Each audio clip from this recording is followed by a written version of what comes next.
Halo Sobat BLUD, kembali lagi di podcast diskusi BLUD. Yuk mengenal BLUD. Bersama saya Rahma, yang kali ini akan menemani Sobat BLUD sebagai host dalam diskusi kita membahas mengenai laporan keuangan, khususnya laporan realisasi anggaran. Nah, di podcast kali ini kita mengundang narasumber kita, yaitu Mbak Yuni Pratiwi dari Financial Service Consultant. Halo Mbak Yuni, selamat datang. Gimana kabarnya Mbak Yuni? Halo, hai Sobat BLUD. Ya, Alhamdulillah kabar baik. Bagaimana untuk Mbak Rahma sendiri? Alhamdulillah baik juga Mbak Yuni. Oke. Nah, pada diskusi kali ini kita membahas mengenai laporan realisasi anggaran nih Mbak. Nah, mungkin bisa disampaikan Mbak Yuni, apa sih laporan realisasi anggaran itu? Ya, oke. Laporan realisasi anggaran ya teman-teman. Nah, menjadi keberlanjutan dari podcast sebelumnya bahwa kita sudah membahas ya bersama rekan-rekan semua bahwa laporan keuangan BLUD itu ada 7 laporan keuangan. Salah satu laporan keuangan yang wajib disusun oleh UPTD yang telah menerapkan BLUD adalah laporan realisasi anggaran. Nah, dalam laporan realisasi anggaran di sini tentu saja kita berpedoman pada Permendagri 79 tahun 2018 yang mana akuntansi sektor publik tentunya juga harus diikuti. Nah, laporan realisasi anggaran nih, apa itu laporan realisasi anggaran ya? Laporan realisasi anggaran atau LRA yaitu laporan yang menyajikan informasi realisasi pendapatan, belanja, transfer, pembiayaan, surplus defisit, pembiayaan, sisa lebih kurang atau pembiayaan anggaran yang masing-masing diperbandingkan dengan anggaran pada satu periode sebelumnya. Seperti itu. Ya, baik Mbak Yuni. Jadi laporan realisasi anggaran ini sifatnya wajib dibuat dan disusun oleh instansi pemerintah, begitu ya Mbak Yuni? Ya, betul sekali. Nah, kemudian untuk tujuannya Mbak, tujuan penyusunan laporan realisasi anggaran sendiri itu seperti apa? Apa tujuannya? Oh iya, oke. Apa sih tujuannya kita harus menyusun laporan realisasi anggaran kan begitu ya? Pertama, yang menjadi kewajiban bahwasanya laporan realisasi anggaran di sini disusun bertujuan untuk menilai kinerja anggaran, pengelolaan anggaran lebih tepatnya. Nah, kenapa? Nah, karena dalam laporan realisasi anggaran di sini kan kita menyajikan data-data yang membandingkan antara data anggaran atau perencanaan dibandingkan dengan realisasi dalam periode bersangkutan. Nah, kemudian di dalam laporan tersebut kita bisa melihat efektivitas maupun efisiensi pengelolaan anggaran di suatu instansi bersangkutan. Nah, seperti itu salah satunya. Kemudian tujuan lain dari penyusunan laporan realisasi anggaran itu adalah untuk meningkatkan akuntabilitas dan juga transparansi penyusunan laporan keuangan. Nah, salah satu kewajiban BLUD ya tentunya. Oke. Nah, di mana selain kita menyusun laporan LRA di sini, di mana kita diberikan kewajiban untuk menyusun laporan realisasi keuangan agar mana pengguna keuangan atau pengguna sebuah laporan dapat melihat laporan secara akuntabel ya, kemudian dapat disampaikan kepada publik maupun pihak-pihak yang membutuhkan gitu. Selanjutnya, nah tujuan dari disusunnya laporan realisasi anggaran di sini itu untuk mengawasi pengelolaan keuangan ya yang dilaksanakan oleh suatu instansi tersebut ya, yang menggambarkan realisasi dari pendapatan pada periode bersangkutan, belanja ya yang dikeluarkan oleh suatu instansi dalam periode bersangkutan, kemudian penerimaan atau pengelolaan dana transfer yang berada di instansi tersebut ya, kemudian silpa ataupun sikpa yang dimiliki oleh suatu instansi dalam suatu periode bersangkutan. Nah, itu salah satu tujuannya. Ya, baik Mbak Yuni. Jadi untuk tujuan disusunnya LRA ini adalah sebagai bentuk pertanggungjawaban juga ya Mbak? Betul. Jadi nanti ada transparansi dari sistem pola pengelolaan keuangan pemerintahan, seperti itu ya Mbak? Ya, betul. Lalu untuk struktur dari LRA sendiri Mbak, itu apa aja? Oke. Strukturnya atau komponen dalam laporan realisasi anggaran apa saja sih ya? Nah, ini biar Sobat BLUD mengetahui semua ya teman-teman. Nah, struktur dari laporan realisasi anggaran. Nah, laporan realisasi anggaran sendiri ini laporan yang biasanya wajib disusun ya. Tentu saja tidak asing beberapa instansi dalam penyusunan laporan ini. Komponen yang wajib ada pasti yang kita sampaikan dari tadi. Pertama adalah adanya pendapatan. Nah, pendapatan itu apa, Mbak? Gitu ya. Penerimaan yang dilaksanakan oleh bendahara BLUD yang masuk melalui rekening kas BLUD yang menambah saldo anggaran lebih dalam suatu periode bersangkutan. Kemudian belanja, selanjutnya belanja. Nah, kalau pendapatan belanja, nah ini kan ada keterkaitan ya, ada strukturnya. Nah, kalau pendapatan di BLUD sendiri memiliki struktur pendapatan yang berbeda dengan keuangan daerah.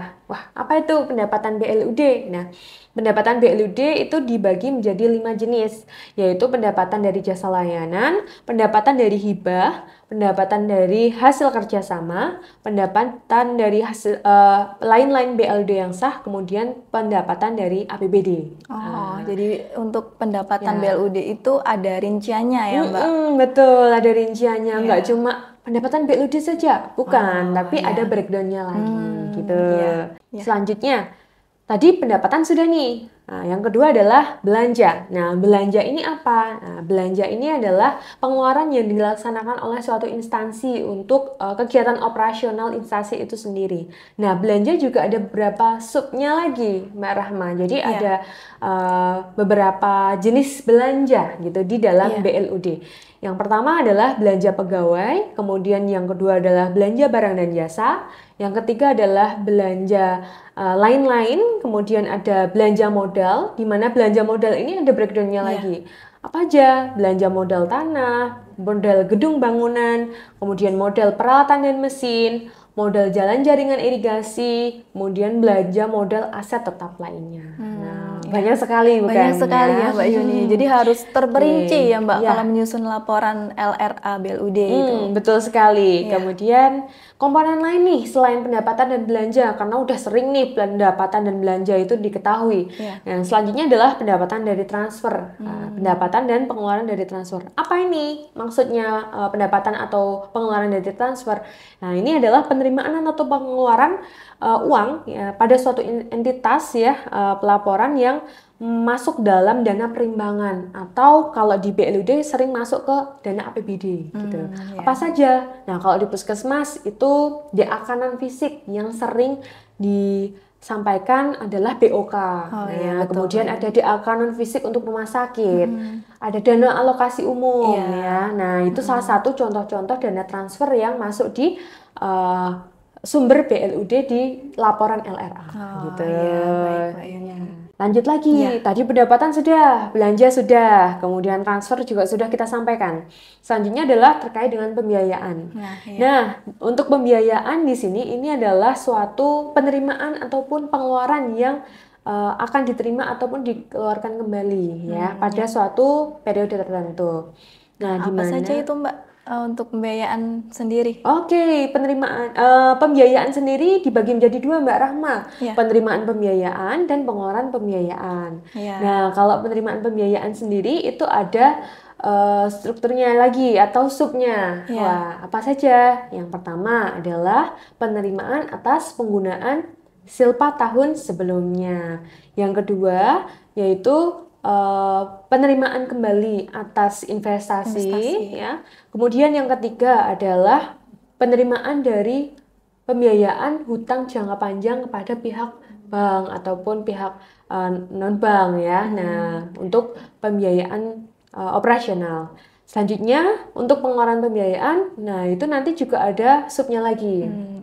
Pengeluaran pembiayaan ini digunakan untuk melakukan pengeluaran kas guna untuk investasi, kemudian pengeluaran pembiayaan yang lain itu adalah untuk pembayaran pokok pinjaman. Terkait dengan yang diterima tadi ya Mbak, berupa hutang. Betul. Nah, jadi ada keterkaitan antara penerimaan pembiayaan dan pengeluaran pembiayaan. Oh ya, baik. Jadi untuk struktur LRA sudah dijelaskan secara rinci nih oleh Mbak Yuni. Nah, untuk proses penyusunan LRA sendiri nih Mbak, bagaimana untuk tahapan dan juga alurnya seperti apa? Mungkin bisa dijelaskan oleh Mbak Yuni. Oh iya, baik. Terima kasih. Proses penyusunan LRA. Nah, ini lumayan agak panjang sebenarnya. Namun kita ringkas ya, seringkas mungkin agar rekan-rekan Sobat BLUD dapat mengerti caranya atau prosesnya nyusun LRA yang efektif efisien seperti apa. Tentu dalam laporan realisasi anggaran yang pertama adalah memiliki perencanaan atau memiliki anggarannya Iya, gitu betul, ya. Mbak Yuni. Tentu ya, Iya. karena dalam laporan realisasi anggaran harus ada komponen anggaran. Nah, Iya. tentu di bagian anggaran harus disusun dulu ya. Anggaran itu ada anggaran murni dan anggaran perubahan. Nah, itu disusun terlebih dahulu. Kemudian yang kedua, adanya pengumpulan data keuangan.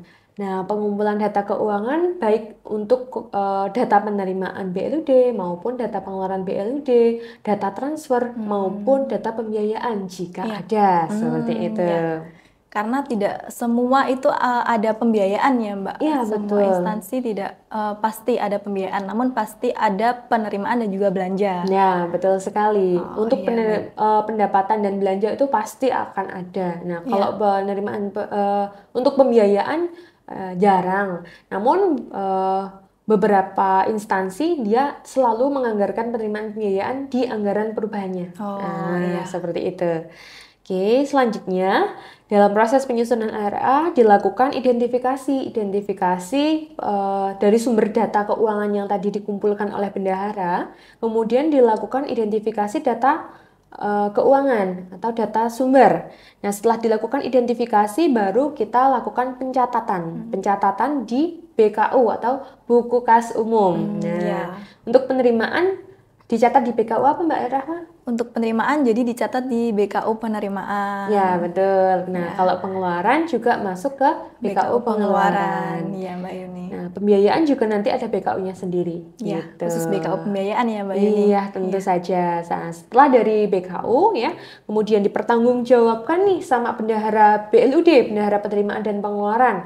Dijadikan satu, disampaikan ke pejabat keuangan untuk dikonsolidasikan, dimintakan permintaan pengesahan pendapatan. Nah, sudah dilakukan pengesahan, kemudian data dari penerimaan belanja ya maupun pembiayaan yang sudah tersusun tadi, nah, rekapitulasi kemudian disusun menjadi laporan, yaitu laporan realisasi anggaran. Ya. Jadi cukup panjang ya Mbak prosesnya, ya. dan itu ada keterkaitan atau data-data yang diperlukan Betul. untuk penyusunan laporan LRA sendiri. Ya, betul. Mungkin untuk keterkaitan data atau laporan yang memiliki keterkaitan dengan LRA sendiri itu terdiri dari laporan apa saja Mbak? Mungkin bisa disampaikan. Oh iya, ada dua hal yang melatar belakangi. Kalau enggak orangnya, ya toolsnya. Tidak seragaman dalam aturan baku untuk human error. Biar tidak terjadi hal-hal tersebut,